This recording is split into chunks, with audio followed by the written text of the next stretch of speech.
அஸ்ஸலாமு அலைக்கும் வரஹ்மத்துல்லாஹி வபரகாத்துஹு.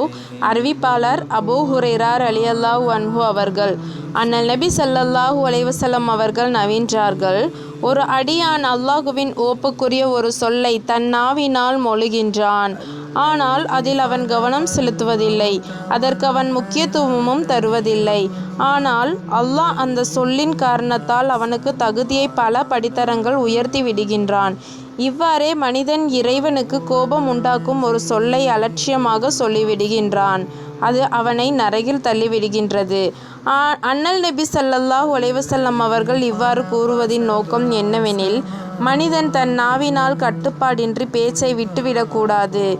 எதை பேசினாலும் சிந்தித்து பேச வேண்டும். நரகத்திற்கு கொண்டு செல்லும் சொற்களை தன் நாவால் மொழிந்துவிடக்கூடாது. நூல் புகாரி.